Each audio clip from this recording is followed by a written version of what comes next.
Hey everyone, next lecture video is on our next realm that we're going to study, and it's kind of a mouthful, the North African Southwest Asian realm, or an acronym is NASWA, is what we call this. Acronyms, most of you know what an acronym is, I'm sure, but I work for government, and we have acronyms for everything. Because and an acronym is basically, if you don't know what an acronym is, that's basically you use the first letters of the words in a title and make a shorter word out of that.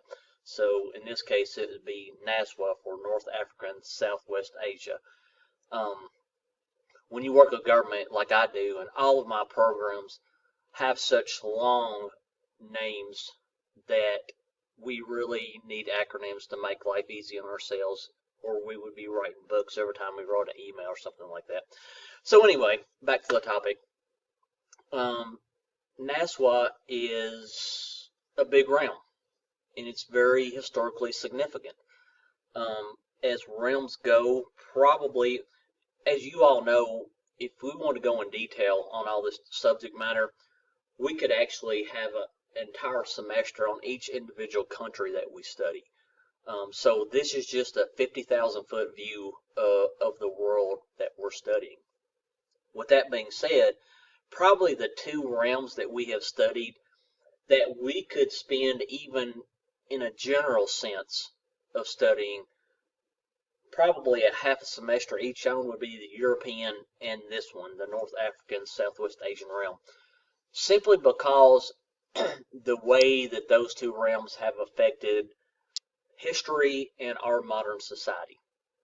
Those two realms are probably the most historically significant to how we live today and how our geography is laid out in the world today, more than any of the other realms. So I just wanted to point that out going into this. Now, as we look at this realm, and I'll go ahead to the next slide. It's one I did on Google Earth. And it's roughly outlined with this kind of orange line. Some of these lines move just a little bit depending on which textbook you use, or if you're counting transition zones or not. But you can see this realm actually is the opposite. If you remember when we studied Europe and then Russia, Russia is primarily on the continent of Asia up here, and then Europe's over here. It's actually really small with regards to what we call a continent. And if you remember, we kind of, because of the history and the culture, we say Europe is a continent. However, it's pretty much just the tip end of the Asian landmass. We call them together Eurasia. Well, this one is the other direction. Whereas we kind of split these two landmasses up here, this rim that we're talking about actually encompasses two distinctly different continents. You have Africa here, and then you have Asia over here. So this is kind of the dividing point right here. The Suez Canal area right here is what we generally consider to be the division between Asia and Africa. So it is sort of separated by the canal, so that's water, even though the canal is man-made. Down here you have a strait, but that is not connected by land. It's actually, this is the Red Sea. So these are two distinctly different continents. So we have the Asian countries over here. This would be Southwest Asia, the Arabian Peninsula, Turkey, and then the Middle East that we're going to talk about. And then we have the Northern African countries here. So you might ask, why do we put these all together if they're on different continents? And if you remember back in our initial chapter, we talked about how we divided up these realms. And it's not always only spatial geography on a map. Sometimes you have other considerations: population, culture, religion, language, even the environment, the physical geography of an area. And with all those things considered, this determination right here with Southwest Asia going in with North Africa is the most logical way to divide the realms up, because you share a very common culture. Even though there are many different smaller cultures within each of these areas, overall, generally, we're talking about similar cultures. Obviously, you can see by this Google Earth image that it's a similar climate, similar physical geography and environment. You don't see a lot of green here on the map. You're looking at a lot of desert climate here in this realm. And religion is another common bond that they share. A lot of this area is Muslim, the Islam religion. So that's why it's been divided up like that. So this lecture, I'm going to do like I've done previously. I'm going to kind of go through this PowerPoint, and I stick with these PowerPoints because they mirror your textbook, and I want this all to be kind of in line and familiar to you when you do your assignments and take your test. But as I've done before, due to just straight time constraints, and you don't want to hear me sit here for 3 hours talking about this, I'm going to skip over parts of this because they're covered pretty well in your textbook, and some of these things I really don't have a lot personally to add to what it says in your textbook. But what I want to do in these lectures is kind of give you an interpretation of what the textbook says, but also put it in more real-world terms, both historically and culturally and in modern-day endeavors and news. A lot goes on in this realm. Overall, the population is not that great compared to some of the other realms, but there's a lot of things happening in this realm. A lot of it has to do with our natural resources that they have. And when you look at the map, you think, well, it's a lot of desert. And personally, for me, this is not an exciting realm to study with regards to my likes, and that's just a personal preference, not anything to do with the realm itself.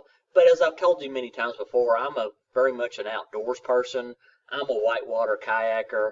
I like running water. I like rainforest and temperate forest. This is desert.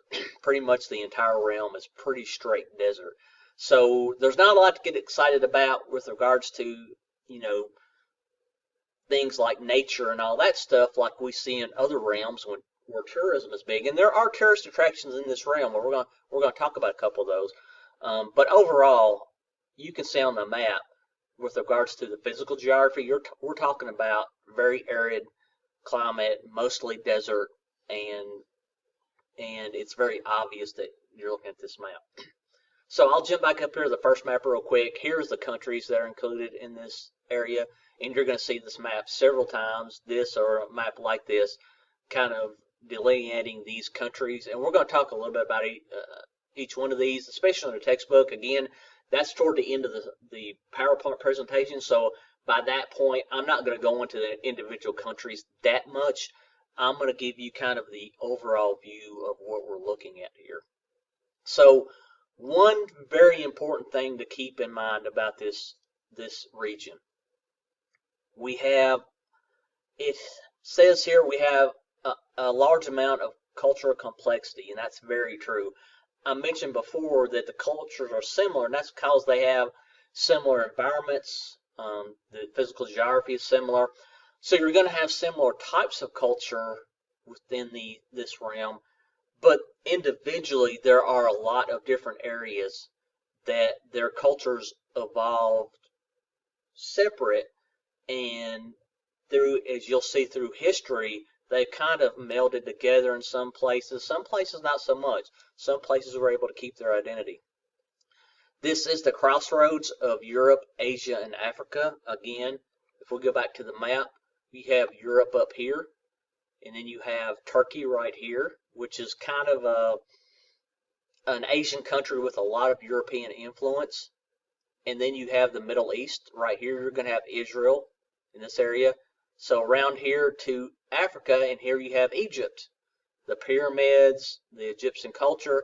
So in this area, throughout history, even early in human history, as soon as people could travel either over land or by sea, this whole Mediterranean area right here was very much traveled in. There was trade within this area.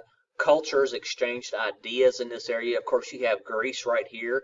That was a big ancient influence with regards to culture. You have Italy right here, which had the Romans. So all of this was close and interacted with one another. and again, 3 different continents. So this was a very diverse area over time, over history. So we're going to talk about early civilizations. Basically, as humanity evolved from hunter-gatherers to modern type societies, this is where it happened in this realm. So we're going to talk about that in more detail. And then we're going to talk about today's world. There's a lot of political problems in this part of the world. Their natural resources, and specifically, I'm talking about oil reserves, has brought a lot of instability and uncertainty to this region. A lot of wealth distribution problems. You have a very few with a lot of money, and a lot of people that don't have any money. And you have a lot of conflict in this area. A lot of wars, a lot of problems and issues. So again, here's your acronym, NASWA. So what I want to point out here is you hear these terms right here, the 3 terms. The Middle East is a part of the world that some people think about this realm being. The Arab world, again, that has a certain, you might have a picture of what you think the Arab world is in your brain, or the Islamic world. So I'll tackle the last one first. The Islamic world basically is anywhere that Islam or Muslims dominate the culture. So there are other places other than just this realm that have Islam as their primary religion. So when we talk about the Islamic world, that goes beyond just this realm. The Arab world, so Arab generally refers to the area of the Arabian Peninsula. So you have Saudi Arabia, Yemen, Oman, Kuwait, some of these smaller oil-producing countries on the Gulf over here. So that's what we generally refer to as the Arab world. Now, also you have the Arabic language. So that could also be considered the Arab world, depending on which source that you're looking at. And the Arab language actually spreads out much further than just the Arabian Peninsula. And then we talk about the Middle East. So I hear that a lot today in the news. I don't hear it as much as I did when I was young. But the Middle East refers to specifically an area at the eastern end of the Mediterranean Sea where you have Israel, Lebanon, Jordan, Syria, all of these countries right in this area, basically where a lot of the primary religions in the world pretty much got their start, is what we usually refer to as the Middle East. So while you might hear these terms, and these terms are certainly relatable to this realm, these terms don't necessarily define this realm, and that's what we wanted to point out here. So you're going to see on this map, this is the population distribution map. And what you see in this map is vast areas that there is no population. The Sahara Desert here, on the Arabian Peninsula, you have primarily desert out here. So outside of your larger city settlements, which may have occurred on a small river or a spring area or something of that nature, you have very low population, except when you get around the coasts, obviously the oceans, or you have some river systems. Like here you see the Nile going through Egypt. You see a kind of a spike in population along that river. Up here in Iraq and western Iran, you have a little bit more of a river system network up there where you're able to have these larger population densities. And you can see that better on this map on this slide. So you can see vast areas are really not populated that much at all. Turkey has some arid climates, but not nearly the desert climates that you're going to have, the deep arid climates that you have here in the Sahara Desert. So you can see where most of the population is located, and most of that is around water sources. This realm also does not really have a solid defined boundary. In other words, all around the periphery of this, over in the eastern part, near Iran, Afghanistan, Pakistan, and down here, along the we call these transition zones. This would be the transition zone that at the edge of the Sahara Desert.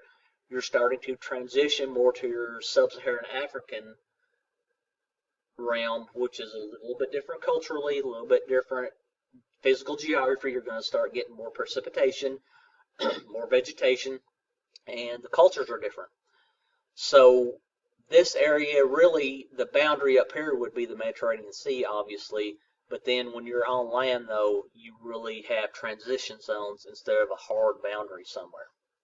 So I mentioned before that this is kind of the cultural hearth of the world. This is where the earliest humans transitioned from hunter-gatherers into stationary cultures in which they raised animals, they raised crops, they realized that they could harvest and grow crops. And this is where those things kind of started in these areas you see outlined here. The earliest of which, you see some over here in Asia, South Asia, and East Asia, but the big ones were the Nile Valley and Mesopotamia. We call this the Fertile Crescent, is what it's referred to. And along these river valleys is where people first started to harness more, we would call it civilized, I guess, ways of life, meaning that we went from just hunting and gathering to actually taking some control or some management of our environment around us and being able to stay in one place instead of having to travel all the time to follow the food, basically. Another thing that happened here is you have the development of your three, what we call the big three religions: Judaism, Christianity, and Islam, all in this very small area in the Middle East over here. That's where all of these religions started. That is a testament to the early civilization, the early cultural hearts that we see here. When people had more time on their hands, when you're when you're out hunting and gathering, you're busy all the time. You don't necessarily have time to sit around and think very much. And that's what led to humanity really being able to progress with regards to innovation. They were able to live in one spot. Of course, life was not easy, but they did have more time to think about things. It's just common sense that if you're not traveling all the time and setting up camps and this and that and hunting, and when you are stationary and you have a home, you're going to work hard. You're going to work hard on those crops. You're going to work hard on your animals if you raise animals, for instance. But you're also going to have time to sit around and think about things and solve problems. And that is what we consider the beginning of our really civilization part of humanity. So, and I'm just kind of reading through this, like I said. We've already mentioned cultural hearts. Now, cultural diffusion is the idea that these ideas that popped up in these settlements, these stationary settlements, start to spread.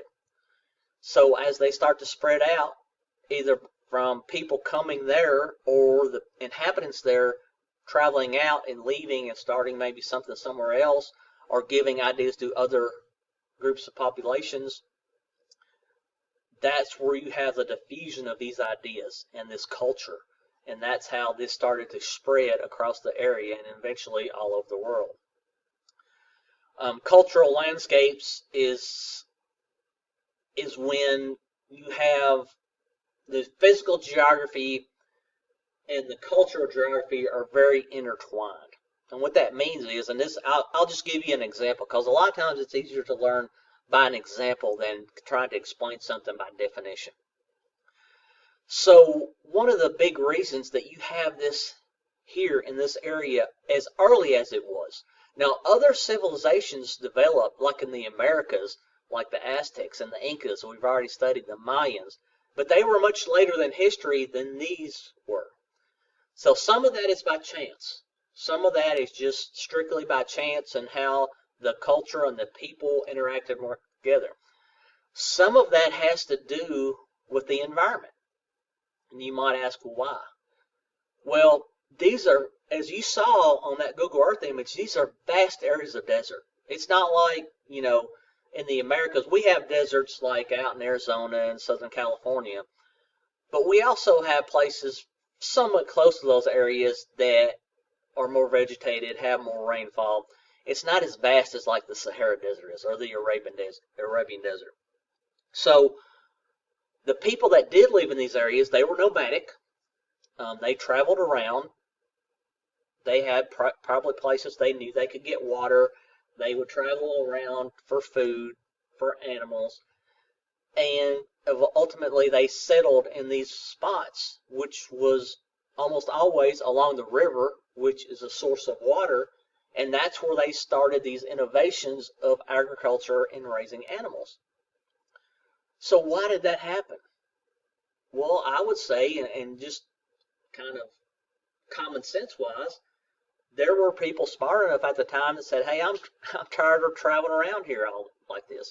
We're running around this desert for the entire year, and what are we getting out of this? It'd be easier if we just stayed where the water was. I mean, that's a very simplistic take on that, but probably that's how it started.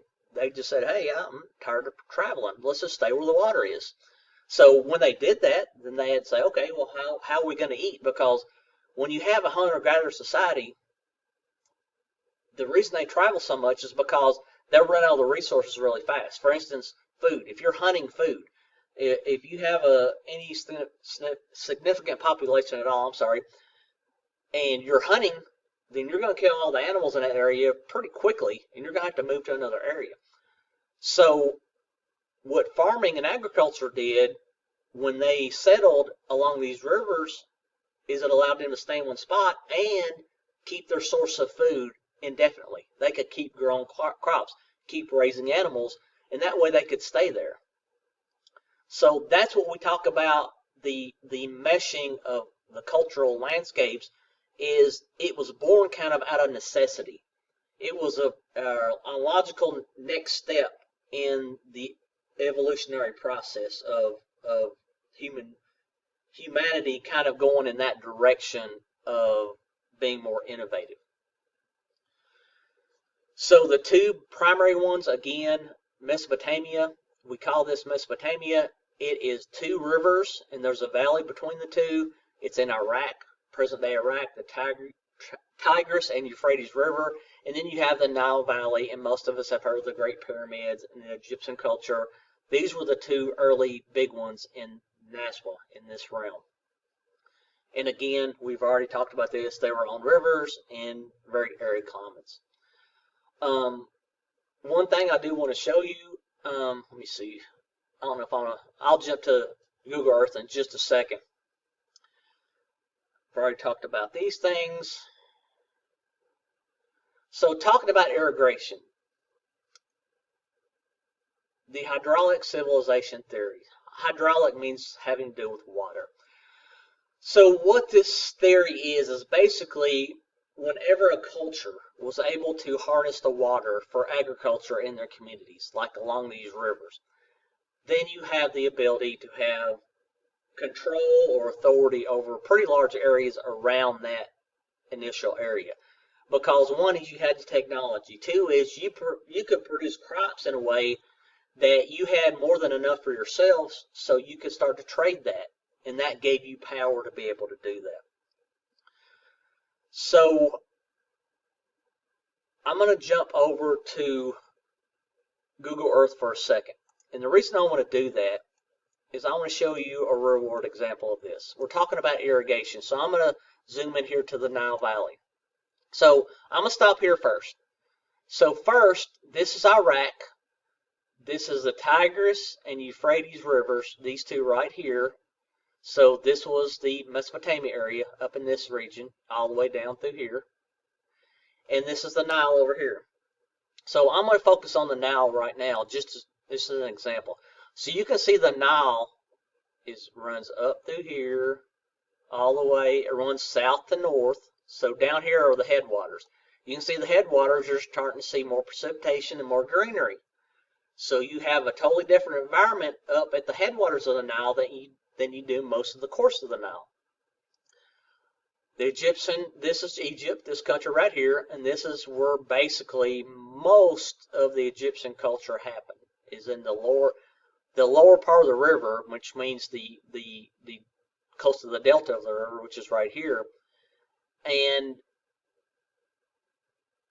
basically in this area, it went down to the border, but you have most of your activity up in this area right here. So what I want to show you on this, though, is you look around here, look at this desert. It's humongous. Not much at all out here in this desert, and that's why there's no people out there. But you can see this river, and you can see how dark this looks. So we're still way far out to actually be able to see the river part. What you're seeing here, and you see all this green up here. Well, the climate has not changed here. It's still the same climate as all this up here. This is the delta. This is where the river starts to widen and spread out, and they're able to irrigate here more, so they have more crops. So let's zoom into the Nile here.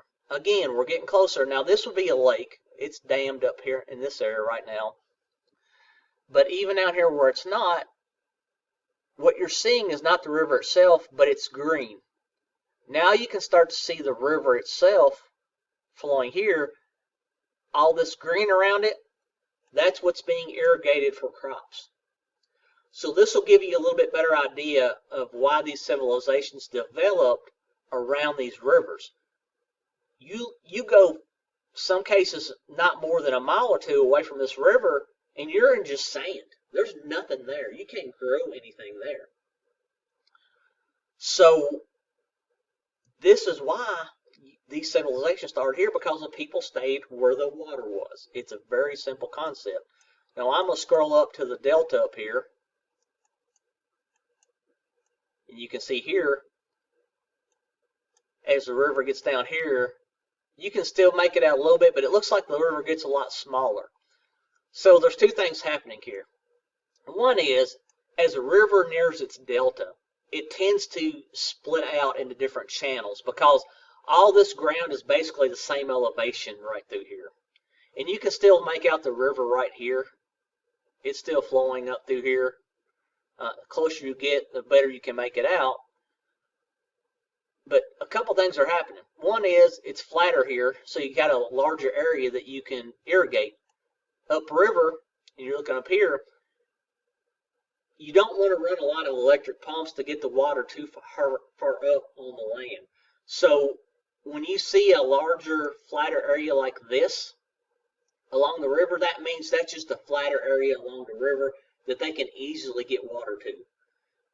You can see right here, right next to the river, there's nothing up here hardly.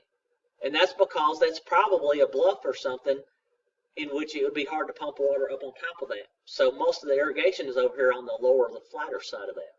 But when you get down to the delta, it's easier to move that water via canal or ditch or whatever the case. So you have a lot more croplands. And we'll zoom in here, and you can see as we get closer, basically all these are small towns and all these are crops out here between these towns.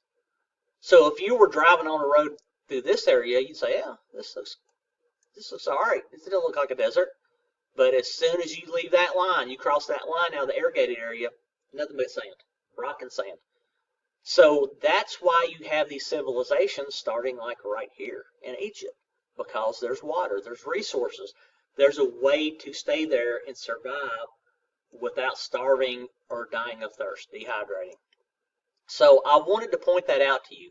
And I could go up here to these rivers, and you're going to see similar things. You're going to see crop fields, irrigation.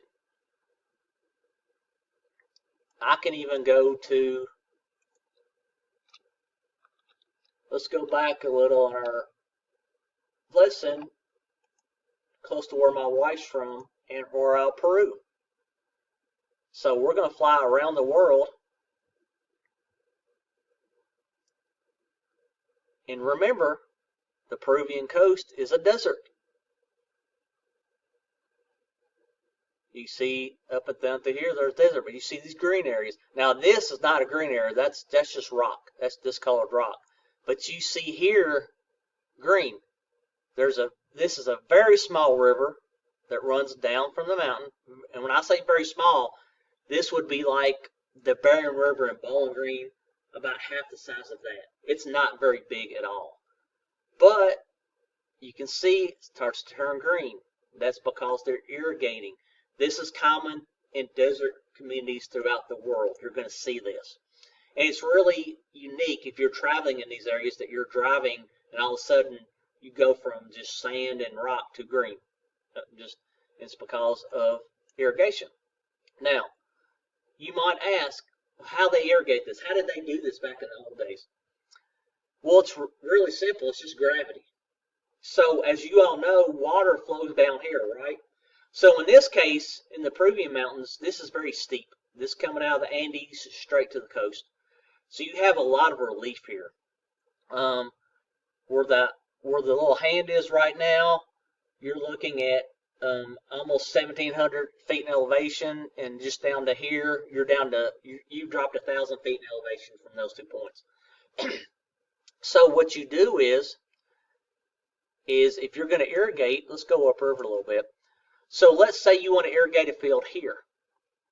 So what the Incas did in this case, what the Egyptians did in the Nile, is you'll go upstream until you get to an elevation in the stream. The water itself is the same as this field here. So let's say this is about right here. So then you build a small ditch or canal overland from the river down to this field. And that way, the water flowing here, you can divert a little bit of that, and it's always going to flow right into that field or whatever you have there, if you have a tank or whatever the case. And gravity is going to allow that to flow. They're not taking water out right here beside the field because the water right here is going to be lower than that field. So they're actually tapping water from upstream and letting it flow with gravity down to these fields. So that's kind of how that works. So now, I just want to show you that example that this is done and has been done all over the world.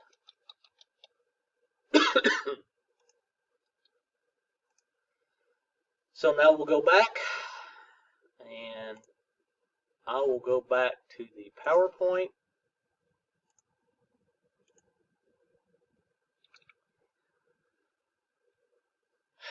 So I've already talked about most of these things. Now we're going to start going into the religions. And it's going to talk about Islam first, because that's the predominant religion in this realm. And you're going to see these little arrows that kind of are going out from these cultural hearths. That's the same way religion spread initially. And this kind of gives the history of Islam, and I'm not going to go into the details of that. One thing to remember, that Mecca, it's in Saudi Arabia, it's about right here on the map, is kind of the holy city for Islam with regards to their pilgrimages that they take. That's considered one of their holy sites, and that's in very high regard to Muslims, is the town of Mecca. And you see here, down here, it mentions the migration. So this is kind of how religion spread, Islam spread throughout the area. You can see here, that's Mecca right there. Well, I pointed on the map before. And you can see the lines where it kind of spread out. And the colors are kind of delineating what time period it spread out. So the red is where it spread first, and then the orange, and then the tan, and then the green, and then the purple. So that's the spread of the religion. And it talks about their religion. It shares a lot. Most people don't realize this. It shares a lot with Judaism and Christianity as well. They all are along the same lines. They come from the same area, so it makes sense that they would have some of the same stories, the same lessons, the same verbiage as each other. And really early, they're more similar, and as you progress in time, that's when they start to split. Of course, the Old Testament is Jewish faith, and then you get in the New Testament, that becomes the Christian faith, basically. I'm talking in broad terms here. The New Testament in the Bible is the Christian faith. Then you've got the Quran, which is what we consider the Bible for Islam is the Quran, and it shares a lot of the early stories as the Bible does. So you can see the 5 pillars of faith here. This is what they do, what they believe in. That's what they live by, basically. So you see some of these, the daily prayer and these things that you see this typically on TV and you see it in media. Again, I've already mentioned Mecca became the spiritual center. So this faith spread somewhat rapidly. So in today's world, you can see the arrows going out, and you can see it going all the way down here into a future realm that we're going to study. These are the East Indies, Malaysia, Philippines, Thailand, all down in this area. This is the fastest growing area of Islam in the world, and a very large population of people that believe in Islam live in these areas. It's not an area we typically associate when we think about the Muslim faith. We think more about this area, the Naswa area, or the Middle East, or Saudi Arabia. But it's spreading into more of a South Asian realm or Southeast Asian realm as well. So we're going to talk about, you see here, Arab armies invaded, conquered, and converted wherever they went. And we're going to see different diffusion types. Either spatial is what we'd like to believe in today's world, that these ideas just kind of spread out and people like them and they think, oh, I'm going to believe in that, whether that be Islam or Christianity, whatever the religion. That's the way you would want it to be. However, history shows us throughout most of history, it's not exactly how it went. A lot of times, even in the big 3 religions, the spread of religion is not always a happy and peaceful thing. Probably historically, there's been a lot more people than not have converted due to force and wars and invasions and colonialism. And that's just the nature of the beast when we talk about these things.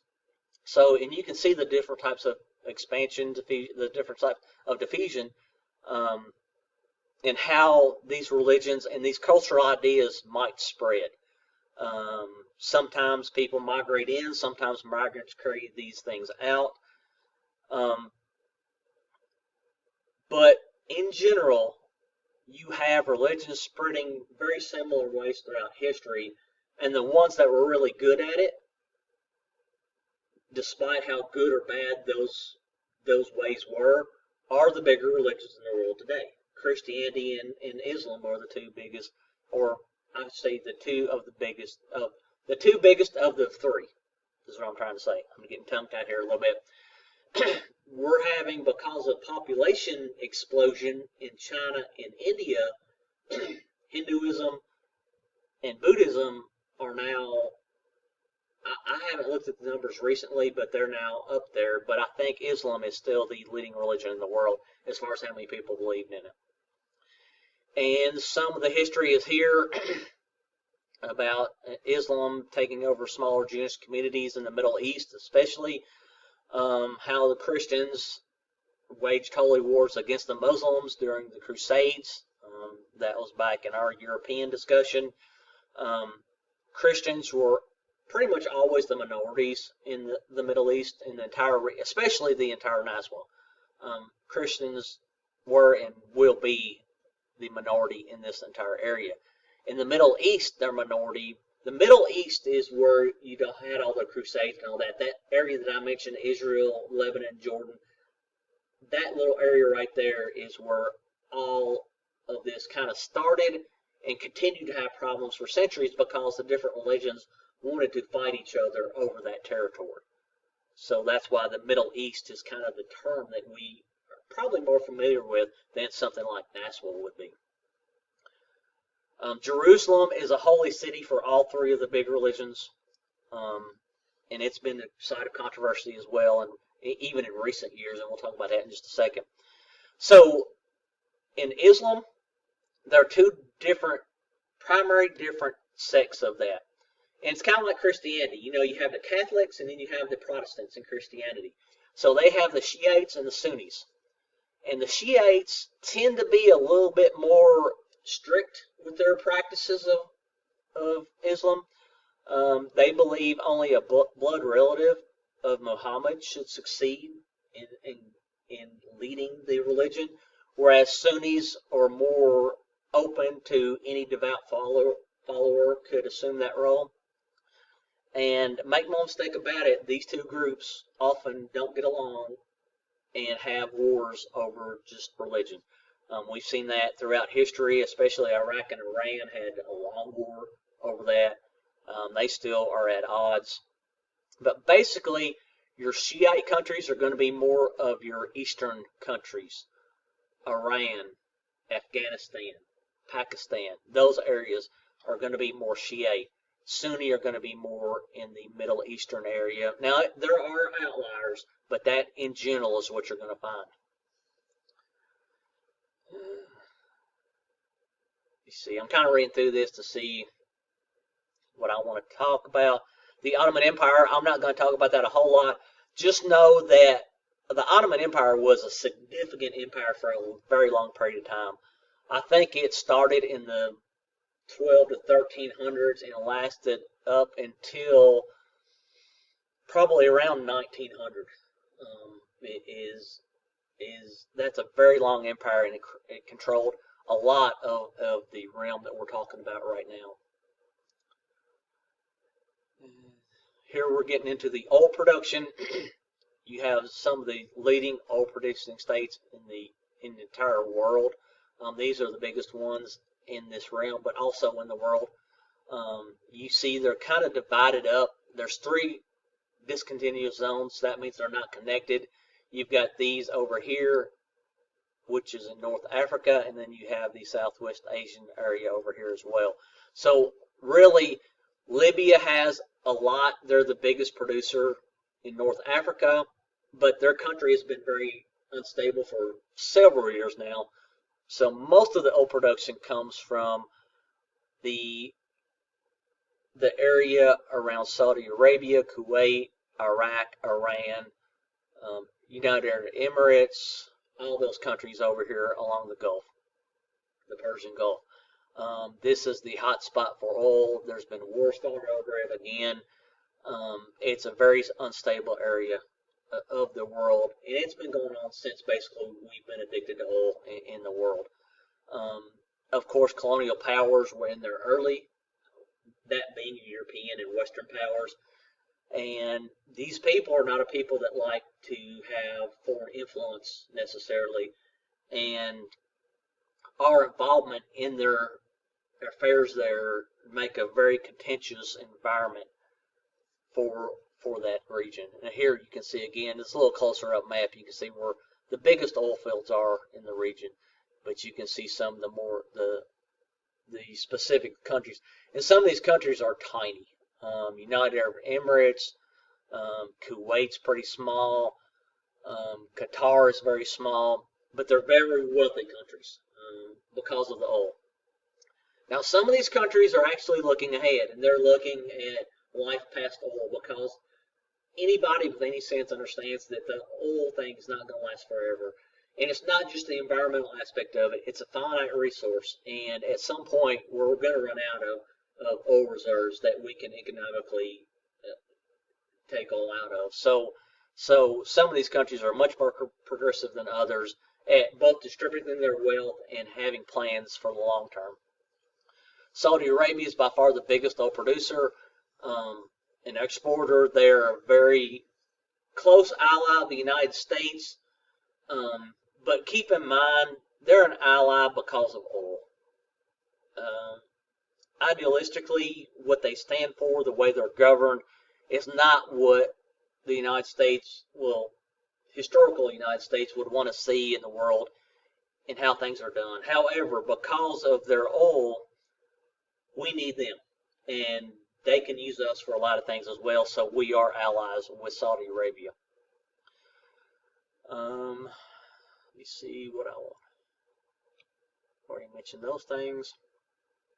Again, you have a very, some of these small countries especially, they do pretty good on their wealth distribution as far as getting money to more of the population. But many of these are kingdoms. Democracy has not done well in this realm at all. So most of the time they're ruled by a ruling party or a ruling family, and there are problems, human rights issues, you name it, and sometimes those families keep all the wealth. So depending on which country you're in, that's going to tell you how they disperse the wealth and take care of their people. Most of the time, it's not good. There are a few of these countries that do a pretty good job. Typically, that's going to be your really small countries. UAE, Qatar, those kind of countries are going to do a little bit better about that. Kuwait, maybe. Choke points, you have the Suez Canal, which is here, and the Strait of Hormuz, which is here at the Persian Gulf entrance. The reason these are choke points is because they could choke off the transmission of oil by barge, by sea, very quickly and very easily from a hostile government. Now, the Suez Canal is not as much of a problem anymore just because Egypt is pretty stable. They're really not a threat to the United States. We have decent ties with them, so they're not a threat. However, the Strait of Hormuz here at the Persian Gulf, Iran is very hostile to both the United States, the West in general, and to Sunni countries, which Saudi Arabia is a Sunni. Most of the Arabian Peninsula is Sunni. So whenever there's a problem, they get their military, their navy started up, and they harass boats going through this strait. It's not legal, but they do it. So that's considered a choke point of oil getting out of the Gulf or the Persian Gulf and getting out into trade routes. Just keep in mind that the incomes are volatile in this region. They've been good lately because oil is so high. But if we were to go to renewables really quickly, their economies would shut down. They're totally dependent on oil right now. You're going to see some very impressive cities in this area. Again, United Arab Emirates, Qatar, they're really, really building their infrastructure really nice. If you ever visit these countries, you're going to see guys driving around in Lamborghinis. I mean, they just have a lot of money in these cities, and they're making them very, very appealing visually and technologically. They're doing very well. The kind of twist of that is even though they appear to be very modern, very progressive, you still have some of these hardline, old school Islamic faith people that have laws in these countries that still inhibit things like women's rights and things of that nature. So it's kind of a dichotomy there of what you see versus what is really happening there sometimes. So again, I just mentioned economic diversification. They're trying to bring more industry there because they know that oil is not going to last forever. You have massive foreign investments there, as you already know. They get a lot of their workforce because there's not a lot of people there naturally. A lot of Asian people go to work there, specifically that area that I mentioned before, the South Asian or Southeast Asian areas where Islam has spread to. They get a lot of workers and laborers from there to come and work in these countries. And of course, we always have, I mentioned this last slide, the foreign involvement there is intense. And quite honestly, probably most of the West couldn't care less about this area if it wasn't for their oil. Period, bottom line. As long as we're dependent on their oil, we're going to have our nose in their business. And that's made enemies of a lot of people and a lot of cultures there because of the business that we conducted in the past. And we're going to talk about that in more detail in just a few minutes. One thing it has done, and I'm going to kind of transition into this. I'm not going to mention some of this stuff too much. I'm already probably way past the time that I need to be on this. But because of the oil revenues, it's given so much power to some of these families, and You're going to find this in any religion. It happens here in the United States too. We want to say it doesn't, but it does. Religion is a very useful tool for power. People really can use religion to get what they want. We see it in politics here. Again, over there it's 10 times worse. Because if you have a family in charge, let's say you have a family in charge of Saudi Arabia, they're getting most of this oil money. They've got all the money they need. Now, how do I control this population that doesn't have any money? Well, we're going to be hardliners on religion. We're going to go old school, and we're going to use religion to keep these people controlled. That is the bottom line of what they do a lot in these countries. So you've seen a big revivalism of hardline Islam religion in some of these countries. Now, I'm not saying this is the case in all these countries, but some of these countries use that to their advantage. Iran is the biggest example. The Shiite Islam that they have there is more extreme than Sunni in most cases, and you have a government there that is very, very harsh and conservative with their beliefs. And you might have noticed recently there's been big issues there with demonstrations because they don't want young women to go to school. There were demonstrations, there were deaths. Recently I've seen that several young girls were poisoned in schools there. Of course, the government says they don't have anything to do with it. I don't know if they do or not, but even if they don't, that's the culture, that somebody's doing it. That is the culture there in that country, and it's unfortunate that that's the case. But they use that religion to control these populations. That's how they stay in power. So that gives you a little insight of what we're looking at there. It also helped to fund some families. If you remember Osama bin Laden, some of you are young and might not be as up on that. You probably have heard the name. He was the primary architect with Al-Qaeda when they bombed the World Trade Center back in 2001. You know, you see this guy, he's a terrorist, he's living in caves, you think, well, he's nothing. He actually came from a very, very wealthy family. And oil had a lot to do with that. So the oil money there always does not go for good, is kind of the point that they're trying to make there. You have a fragmented modernization as we see here. Again, that has to do with the disparity from the rural people and the old people with money that are really building up those cities. We're going to talk about the Arab Spring movement. This happened back, I think, in 2011. Yes, the first one was in December 2010. Most of it was in 2011. So what happened was these autocratic regimes that were really hard on their people. The people in Tunisia started this, and they kind of rose up against them, and they were successful. They did a good job with it. They were able to get a more moderate government in there, more democratic government. The same thing happened in Libya, Egypt, Syria, Yemen, Bahrain. Didn't go as well in those countries. They had the same uprisings, the same ideas, same young people, but they were put down, in some cases, rather harshly, especially in like Libya and Syria. These dictators are going to hold on to power no matter what, and they took that opportunity to do so. So just remember that term Arab Spring. That's what that refers to. I don't want to mention these. Again, I mentioned Libya and Syria. We're kind of hard on that. Now, Muammar Gaddafi in Libya was always kind of an enemy of the United States. After that, a revolution started in Libya. Mr. Gaddafi is no longer with us.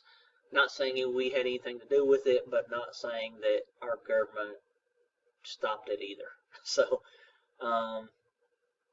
Egypt has always been a little bit more in control. I don't want to say they're more progressive, but they haven't had as much tension with uprisings and stuff, typically, as some of the other countries in this realm. But they did have an Arab Spring, and they did put it down rather quickly with their military. So just kind of reading over this because I know I'm going pretty long on this. So I'm just going to hit some major topics. Now, one thing I want y'all to keep in mind here. Anytime we're talking about a large group of people, keep in mind that people are people everywhere, okay? So, because we're talking about terrorism and Muslims in the same sentence does not mean that everybody that is a Muslim is a terrorist. That is very, very far from the truth. It just so happens in recent years, probably the last 2 decades, we've seen a lot more Muslim terrorists in the world than other types of terrorists. Now, there's other types of terrorists. There are terrorists here in the United States. I consider the people that stormed the Capitol on January 6th terrorists. It's basically the same stuff. Now, they weren't extreme as blowing up buildings, but they were using violence and intimidation to try to get what they wanted, and that's the definition of terrorism. So, not all Muslims are fundamentalists, so you have some moderate Muslims as well. Just like in Christianity, we have people that are pretty open to new ideas and pretty progressive, and then we have people like the Amish that are very conservative and kind of set in older ways. So we have the gamut of people across the spectrum. Same with Muslims. There are vast majority of Muslims want nothing to do with these extremists or fundamentalists. Their fundamentals are kind of like our evangelicals. They want to live hardline by what the religion says, even though most people don't do that. They claim they want to do that, but they really don't. But their fundamentalists are the hardliners. Now, just because they're fundamentalists, let's say they're in Iran and they're old school Shiites. They want women to cover up, don't want women to drive or vote. That does not mean that they're militants. And militants is the next step between terrorists and fundamentalists. So militants are the people that would take up arms to prove their point. And terrorists are the type of people that would actually go to other populations to show their point and harm other people. So militants will fight for that belief. Terrorists are going to kill you because you don't believe it. That's the basic difference in the two. So even though somebody's a fundamentalist, does not mean that they're a militant or a terrorist. So we have all these different levels, and it's the same in Christianity. It's the very same. And I'm using Christianity as the comparison because most people in this country, and especially in our area, are Christian. So we have that gamut of people in this religion, so do the Muslims. So just because you see on the news that a terrorist was a Muslim, don't think that all Muslims are terrorists. I know plenty of people that are Muslim, and they're no different than any of my Christian friends. Exactly. People are people everywhere you go. And what religion they are does not make them this or that. It's the way those people act. Terrorists are terrorists in any religion. If we were doing this class in the 12 and 1300s, we would be talking about Christian terrorists, which were the Crusaders that went to the Middle East to try to take over the land there. Crusaders were terrorists. They did the exact same things that terrorists do today. So it just depends on perspective, what group, and right now we happen to be in the time that some of these extremist people from the Muslim faith have done a lot of bad things. That does not mean all Muslims are terrorists. So I want you to keep that in mind. And if you don't take anything from this lecture but that's good. So you hear jihad, that means holy war. That's the people that, like ISIS and Al-Qaeda, they claim jihad to rally their people like it's a holy war against the Western invaders. That's how they get people fired up to fight and do bad things sometimes. And here are those two groups. Al-Qaeda, they were the big group back in the 2000s. That was Osama bin Laden, and they were covered up and allowed to exist in Afghanistan by the Taliban. That's why we had a war with Afghanistan. You probably remember that from your younger years. For those of you that are younger, that's why we're in Afghanistan, because of them. They're still around, but we functionally wiped them out. I mean, they're still around. They still identify, and I'm sure they could still carry out a small scale attack or something.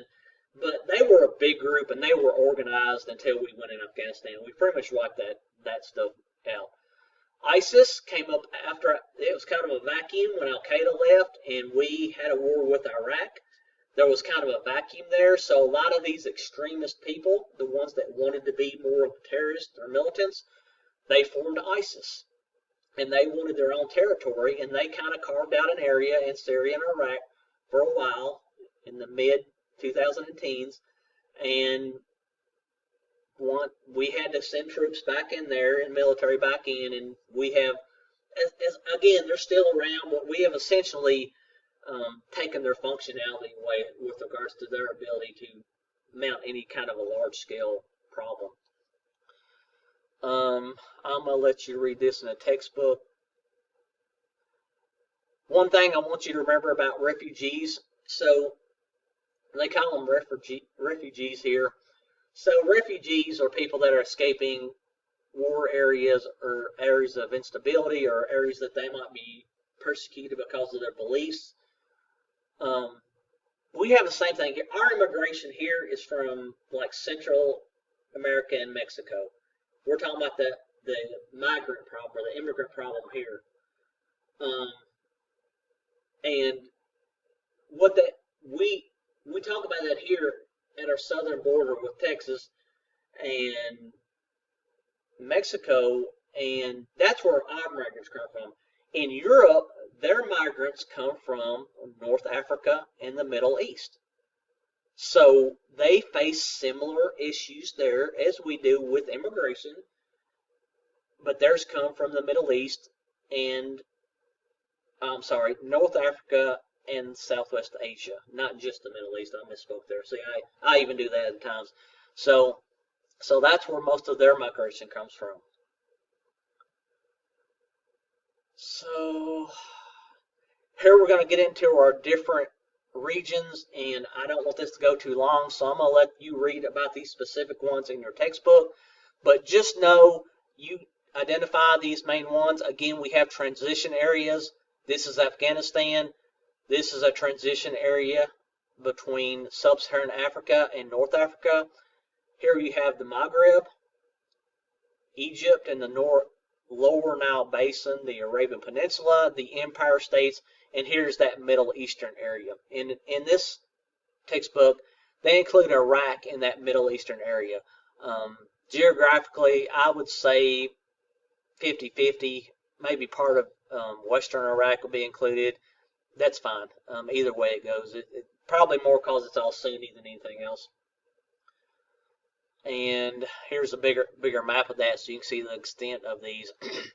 The one conflict going on right now that it doesn't mention in your textbook is that Saudi Arabia is in a kind of I don't know if you would call it a incursion, kind of a revolution war with Yemen. Yemen is very unstable down here at the southern tip. There's not much in Yemen with regards to resources. There's not much oil. There's a lot of instability. It's a failed state, basically, and they're at war with Yemen. Even though they are our allies, they are committing some not so nice things with regards to war crimes and things like that. So you don't hear much about it, is what I'm getting at. So that's a current situation that's ongoing. And again, I'm going to kind of run through these because I've already gone way too far time-wise. But you can read. I'm just kind of browsing through here to see if there's anything I really want to point out. Here's your Middle East. You're going to see this map a few times probably in your lessons and your homework and tests. So you've got Egypt, the Sinai Peninsula here. That's Egypt, remember. So that's its own down here. But then you have Israel, you have Lebanon, Syria, Jordan, and then they include Iraq in this as well. Now, one thing I do want to mention before we go. I want to mention the Kurds, the Kurdish people. That's a cultural people that does not have a state. So another group of people that really don't have a state are the Palestinians. And you probably heard about the Palestinians. their homeland is basically where Israel is now. So for those of you that don't know, Israel, and I'll go ahead and jump to a couple slides here. I'm not sure exactly. Okay, so here's Israel. Israel has a lot of history and a lot of issues going on. So it's a Jewish state. And basically, after the World War II, after the Holocaust, and what happened to the Jewish people in Europe, the United Nations created Israel for the Jewish people. So when you create a new country, you have to put it somewhere, right? So they created it here around Jerusalem, where it used to be called Palestine. So you had a whole population of Muslim people living here, the Palestinians, that suddenly just got kicked out of their own country. So because Israel and the United States are such close allies, we hear a lot in the news about violence against Israel by the Palestinians. A lot of terrorism, that happens. There are militant groups that are Palestinian that wants to fight Israel. That happens as well. So on one hand, we don't want to condone the violence that happens. But there are two sides of every story. And I'm not saying one way or another what's right or wrong. But what I would want you to get out of this is that Israel is at odds with Palestinians all the time. And when you watch the news in this country, pretty much the Palestinians are vilified. They're the ones that are causing the problems.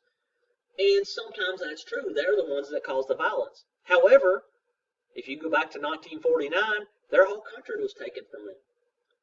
So while I'm not in any way saying that I condone anything that they do with regards to violence or anything else, there is a story there that needs to be told that they were basically taken, their country was taken away from it.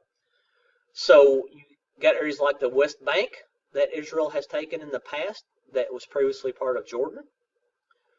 The Gaza Strip is right here. That was part of Egypt, and it's now part of Egypt again. It was taken by Israel at one point, but given back. Let me see. Anything else I want to...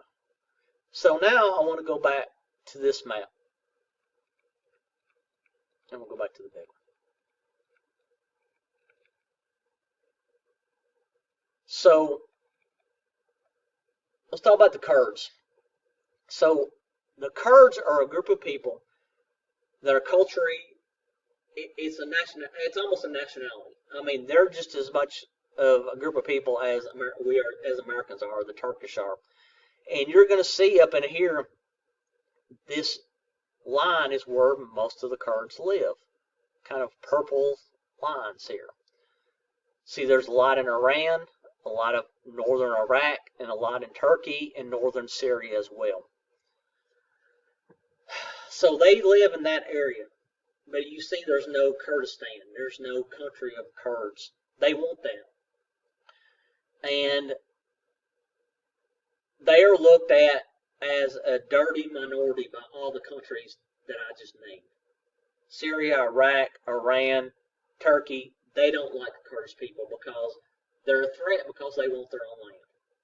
So over history, they have been treated terribly. A lot of violence, massacres, you name it, it's happened to them. Probably they're treated best in Iraq right now since we defeated Iraq back in the war, Muammar Gaddafi. He was very hard on them. After that, they were given a say in the government. I think they're still doing okay. However, that could change on a dime in this part of the world. But the one thing I want to talk about the Kurds is they've always been an ally to the United States. In every conflict that we stick our noses in this part of the world, whether that be with Iran, Iraq, Syria, Turkey is an ally of ours. They have allied with the United States and helped us in those countries to take care of our business, whether that be fighting Al-Qaeda, whatever the case. And almost every time that we've done that, we have made promises that we have not kept. We always have told them that we wanted to promote a Kurdish state. We get what we want, and then we leave. Now, as far as I know, they're still friendly with us, but I wanted to point that out because the reason is it's important is because the United States and Western countries in general, we like to get people in different parts of the world and get their help, and sometimes we don't always help them back. Afghanistan is a very good example of that. We really helped the Afghans back when the Russians and the Soviets invaded Afghanistan back in the 1980s. They were our allies. The Taliban was actually an ally of the United States back then, simply because they were fighting our enemy. And then when that war kind of ended, we just left. Didn't do anything that we said we were going to do. And then later, 20 years later, when Al-Qaeda is able to survive there, we wonder why they hate us. And again, I'm not trying to paint a bad picture of the United States or our government, but what I am saying is when we do these types of things around the world, there are repercussions. And we, the people in the United States, we watch our news sources, which are centric to our little parts of the world here. We don't see these backstories. I know you probably don't care about this, but there's a movie called Charlie Wilson's War that goes through the whole deal with Afghanistan and what we did to them back in the day. Very interesting. It's a real story movie. Very, very interesting on the dynamics of that. So those are the things I wanted to mention on this.